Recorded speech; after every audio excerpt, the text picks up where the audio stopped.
guys, welcome back to the channel. This is Melania and I come back with my yet another video, and this video is like going to be another productive study vlog, if you can say, preparing for my PA exams. So basically ना हमारे school में अभी pre board start नहीं हो रहे हैं. हमारे school में हो रहे हैं पीरियोडिक असेसमेंट जो कि 20 मार्क्स के होते हैं. आई डोंट नो कि हमारे प्री बोर्ड्स इतने लेट क्यों स्टार्ट होंगे, but the thing is that कि अभी सिर्फ पीरियोडिक्स हो रहे हैं, तो मेरे को उसके लिए भी प्रिपेयर करना था यहाँ पे. तो मैं यहाँ पे वही प्रिपेयर कर रही हूँ एंड मैं धूप में बैठ के पढ़ रही हूँ बिकॉज ना अब ऑलरेडी सर्दी का टाइम आ चुका है और कमरे में बैठे बैठे ना बड़ी ठंड सी लगती है. एक तो मेरी विंडो के पास जो मतलब मेरी स्टडी टेबल के पास जो विंडो है ना, उसके थ्रू ना सनलाइट आ भी नहीं पाती इतनी अच्छे से. तो मैंने सोचा कि बाहर बैठ के पढ़ते हैं बिकॉज वैसे भी ये वाला जो चैप्टर बायोमॉलिक्यूल्स है इसमें ज़्यादा हमें लर्निंग का काम करना है, क्रैम्प करना है. तो मैंने सोचा अपना आराम से धूप पे बैठ के पढ़ूंगी. तो यहाँ पे मैं वही अपना बायोमॉलिक्यूल्स कर रही हूँ and according to my strategy मेरे को बायोमॉलिक्यूल्स ही करना था. एंड साथ ही साथ में वाला चैप्टर मेरा प्रोडक्ट असेसमेंट में भी आ रहा है, तो मेरा उसके लिए भी प्रिपेयर हो जाएगा.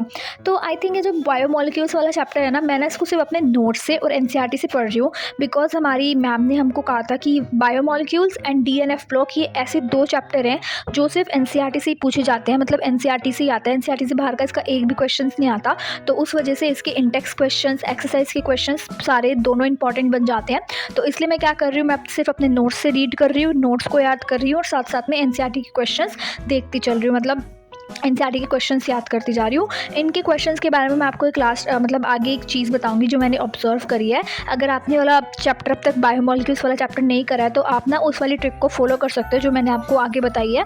वहाँ से जाके आप उसको देख सकते हो. आई थिंक आपके लिए वो हेल्पफुल होगा. एंड इस गाइस मतलब मैं ये वाला चैप्टर कर रही थी और ना भाई मेरे को लिटरली इसका कार्बोहाइड्रेट्स वाला पार्ट करने में इतना टाइम लग गया ना.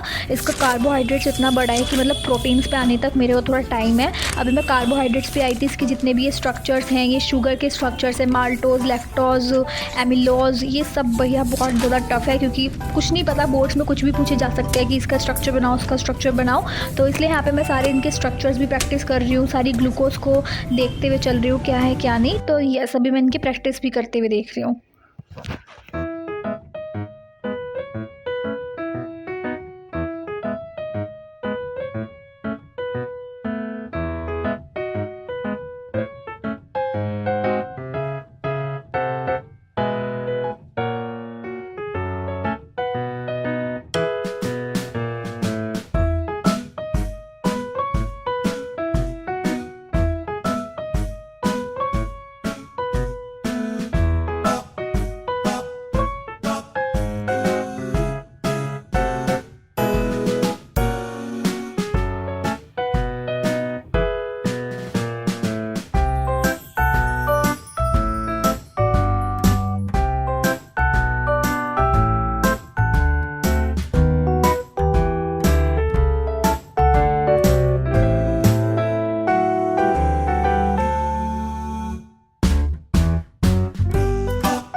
सो गाइस मैंने यहाँ पे फाइनली ये वाला जो चैप्टर है अपना बायोमॉलिक्यूल्स वाला चैप्टर, इसको कंप्लीट कर दिया है.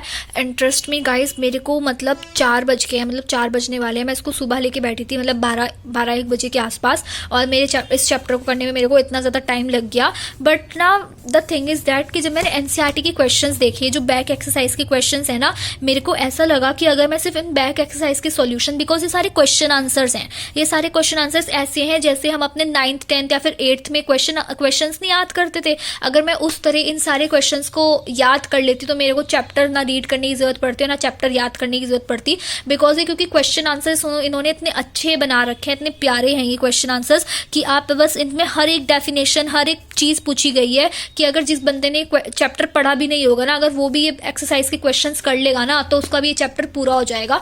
तो मैं तो आपको यही रिकमेंड करूंगी कि बस एक बार आप ना इस चैप्टर को रिवाइज़ करने से पहले इसके एनसीईआरटी के क्वेश्चंस अच्छे से पढ़ लो, क्या है, याद कर लो बिल्कुल उनको। एंड फिर उसके बाद आप ये जो हमारे स्ट्रक्चर्स हैं, जैसे स्ट्रक्चर्स में आपकी बात करूँ, आप ग्लूकोज का स्ट्रक्चर एक बार देख लो, दोनों फ्रिशर और साइक्लिक, और फ्रक्टोज का स्ट्रक्चर देख लो।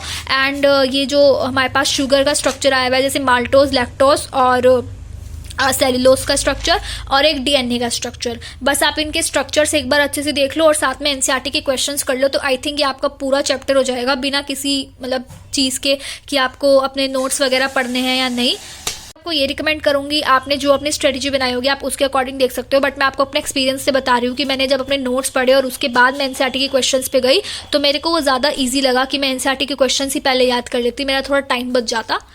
It's all depend upon you guys. And इस गाइस आफ्टर डूइंग केमिस्ट्री मेरा ऑलरेडी मतलब थोड़ा टाइम वेस्ट हो चुका था, मैंने कुछ ज़्यादा ही टाइम दे दिया था केमिस्ट्री को, बट बीच में मैंने खाना वगैरह भी खाया था तो इस वजह से मेरे शायद मेरे को ज़्यादा टाइम लग गया था। बट आफ्टर डूइंग केमिस्ट्री यहाँ पे मैं कर रही हूँ फिजिक्स, और फिजिक्स में भी मेरे पास 4 चैप्टर आ रहे हैं। एक तो अल्टरनेटिंग करंट आ रहा है, इलेक्ट्रोमैग्नेटिक इंडक्शन आ रहा है, और ऑप्टिक्स की पूरी यूनिट आ रही है।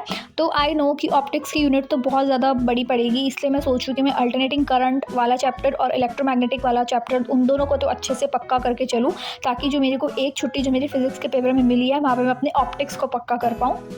सो दैट्स वाई यहाँ पे मैं अपना अल्टरनेटिंग करंट वाला चैप्टर कर रही थी।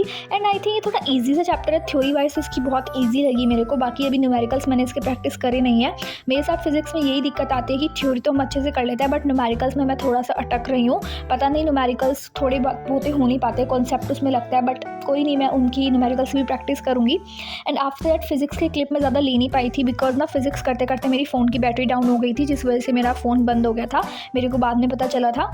आफ्टर डूइंग फिजिक्स तो मैं यहाँ पे मैथ्स भी कर रही हूँ, और मैथ्स में भी मतलब आई थिंक 3 से 4 चैप्टर आ रहे हैं, तो उसमें भी सबसे पहले मैं कर रही हूँ एप्लीकेशंस ऑफ इंटीग्रल्स। एंड ये भी थोड़ा इजी चैप्टर है, जब से इसमें ना एरिया अंडर द कर्व्स कटा है ना, तो उसके बाद से ये वाला चैप्टर बहुत इजी बन गया है। बस गिनती इसमें गिनती के 4-5 क्वेश्चन ही आते हैं जो कि कॉमन है बहुत से, तो इस वजह से ये वाला चैप्टर भी इजी बन गया है। तो सबसे पहले यहाँ तो मैं सिर्फ इसके एनसीईआरटी के क्वेश्चंस कर रही थी, बिकॉज आज की स्ट्रेटजी में मेरे को सिर्फ एनसीईआरटी के क्वेश्चंस करने थे। बाकी कल मैं इसके एग्जाम्पलर के और एक क्वेश्चन बैंक के प्रैक्टिस करूँगी, और उसके नेक्स्ट डे मैं इसके इंपॉर्टेंट क्वेश्चन जितने भी PYQs आ रखे हैं वो प्रैक्टिस करूँगी। तो यस, अभी मैं यहाँ पे यही कर रही थी। एंड आई थिंक मैंने यहाँ पे आज अपना मोस्ट ऑफ द सिलेबस जो मैंने टू डू लिस्ट में लिखा था वो मैंने कंप्लीट करा है। बस आज हाँ इंग्लिश नहीं हो पाई है, इंग्लिश का थोड़ा सा मेरा बैकलॉग बन जाएगा, बट मैंने केमिस्ट्री भी कर लिया, मैंने फिजिक्स भी कर लिया, मैंने मैथ्स भी कर लिया। एंड आई थिंक इतना मोर देन सफिशेंट है, मतलब अगर मैं एक दिन में तीनों सब्जेक्ट कर पा रही हूँ। बट आई नो कि मुझे अपनी प्रोडक्टिविटी और भी बढ़ानी है, एंड और भी अच्छे अच्छे व्लॉग्स देने हैं आप सबको। तो इसलिए मतलब मैं आगे भी अपनी प्रोडक्टिविटी इंक्रीज़ करूँगी, अपने स्टडी आवर्स इंक्रीज़ करूँगी। सो मेक श्योर कि आप मेरे चैनल को सब्सक्राइब कर दो एंड कमेंट करो, आप इस वीडियो के नीचे लाइक कर दो। मैं आपसे मिलती हूँ अपने नेक्स्ट स्टडी व्लॉग में, तब तक के लिए बाय बाय।